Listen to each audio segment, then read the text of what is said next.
भीती अशी वाटत होती की जर चुकलं सगळं फेल गेलं तर घरचे सुद्धा ओरडतील. 2-2 डोस देऊनही तुरीचं बूड असं बनत नाही, अशा पद्धतीचं तुरीचं बूड बनलेला.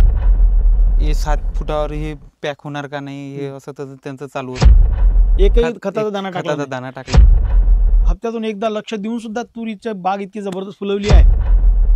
मंडळी, सर्वत्र सध्या शेतकरी कंटाळलेले आहे. कापूस गेलं, सोयाबीन गेलं आणि तूर पण जाण्याच्या परिस्थितीत आहे.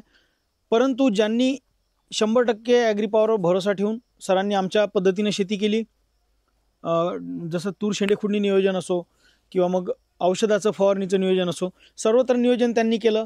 आणि तुम्ही आता व्हिडिओमध्ये सध्या पाहता कशा पद्धतीची तूर त्यांची बनलेली आहे. जमीन ही माळ रानावर आहे, दगड आहे जमिनीमध्ये, तुम्ही पाहू शकता इथं. आणि ज्या रस्त्यानं आम्ही आलो तिथे सुद्धा असे पूर्ण दगड आहे. आता रानात खूप दगड आहे. हो, आणि इथं तुम्ही पाहू शकता असे दगड आहे जास्तीत जास्त. तर अशा जमिनीवर सुद्धा तुम्ही तुरीचा प्लॉट जो तुम्ही आता व्हिडिओमध्ये तुम्हाला दिसत असेल, इतका जबरदस्त प्लॉट त्यांनी बनवला आहे. तर आपण त्यांच्याकडून जाणून घेऊया काय काय फवारण्या त्यांनी केले आणि आपल्या कोणत्या औषधाचे काय रिझल्ट त्यांना आले. सर नमस्कार, तुमचं पूर्ण नाव आणि पत्ता सांगा.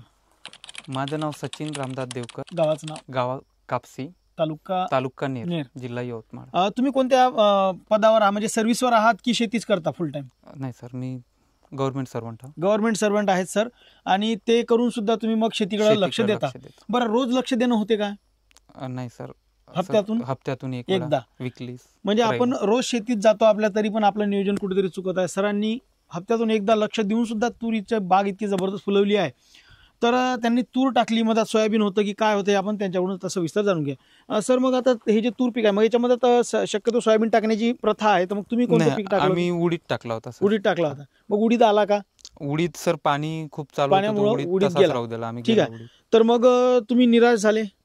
आता तूर आपली पिकते किंवा नाही पिकत, काय होते? कारण नियोजन तुम्ही म्हणता की यावर्षी मी माझ्या पद्धतीने नियोजन करायचं ठरवलं होतं.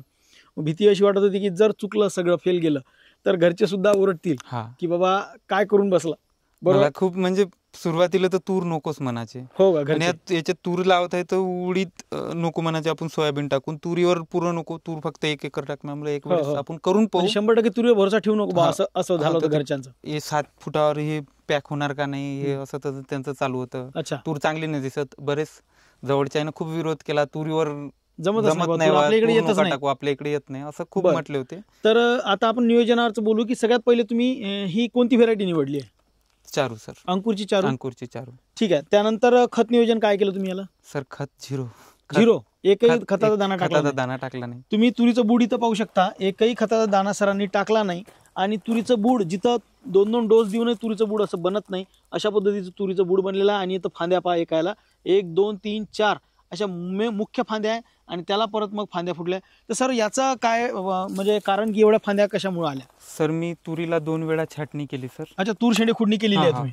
बरं, कोणकोणत्या टप्प्यात केली होती खुडणी, म्हणजे किती दिवसात? पहिला 25 दिवसाच्या नंतर केलं सर. आणि दुसरा 70 पुढं, म्हणजे थोडं पाऊस चालू होता तर पुढं 60-65च्या पुढंच गेला सर. दुसरा ते पण अर्धी झाली, कुठं झाली नाही. नंतर किती एकर तूर आहे तुमची? Total 7 acre. 7 एकर तूर आहे. मग आता इकडे जो प्लॉट दिसत आहे आपल्याला, या प्लॉट बद्दल तुम्ही मग काय सांगत होती की हे महिन्याभरा आधी कशी होती की? सर हे पाणीच्या पहिले तर असं मला वाटे नाही का हे म्हणजे खत द्यायचं असं वाटत जाय का खत द्यावं लागेल बा आणि तरच हे जागेवर येईल बा, अशा पद्धतीची हे तूर होती. बरोबर आहे.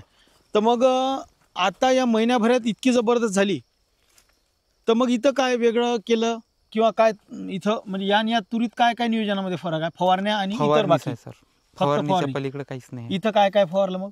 इथं सर 2 वेळा सफल झालं सर. 2 वेळा सफल.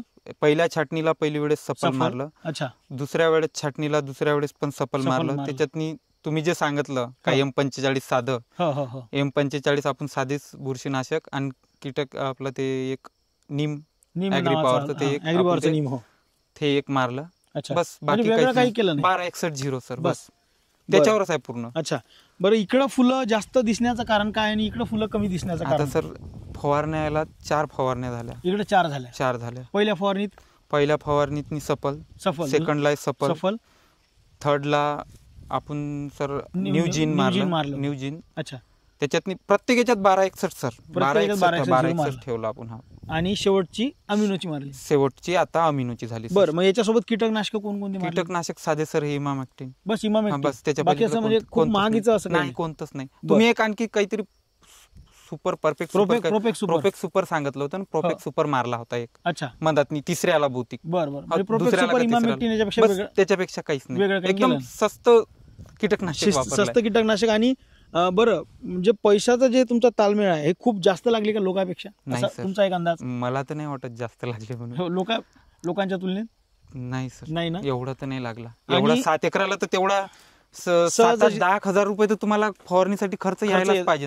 7 एकराला 10,000 फक्त. मी असं म्हणजे माझ्याकडून म्हणत. म्हणजे मला आता मी तुम्हाला टोटलच सांगतो ना, 2 वेळा सपल आणलं आणि न्यूजीन अमिनो आणलं, असं मी आताच टोटलच लावत आलो त्याचा, तर टोटल 7,500 रुपये झाले फक्त.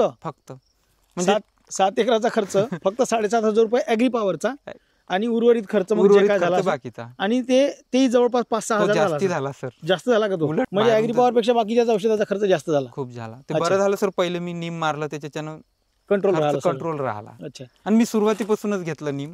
तर इकडं मग पाणी तुटल्यासारखं वाटत होतं, म्हणून तुम्ही इथं पाणी देण्यास सुरुवात केली होती. अच्छा. म्हणून मग आता मंडळी तुम्हाला सांगू इच्छितो, या भागात जे अजून फुलं दिसायला सुरुवात होण्याचं कारण म्हणजे काय, इकडे एक पाणी बसलं आणि ही जी खालची जमीन आहे या जमिनीला पाणी दिलं नाही आणि फवारण्या 4 झाल्या. इकडं अमिनो व्हायचं आहे, इथं अमिनो झालं नाही. आणि न्यूजीन फक्त मारून 4-5 दिवस झालेले आहे. अच्छा.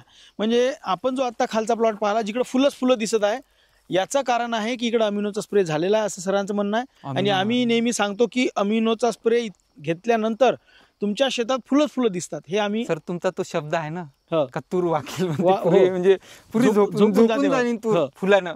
शेंग तर जाऊ द्या, फुलानं नाही. खरंच तसंच आहे ते.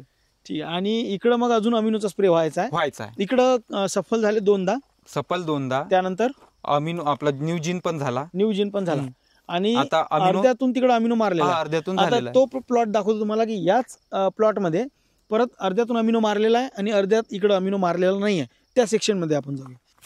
हे बघा, इकडं अमिनो मारायचा आहे, इकडे मारायचा आहे, इकडे मारलेला आहे. फुलाची संख्या इथून मारलेला आहे सर. एका दिवसातला फरक. काल सकाळच आहे.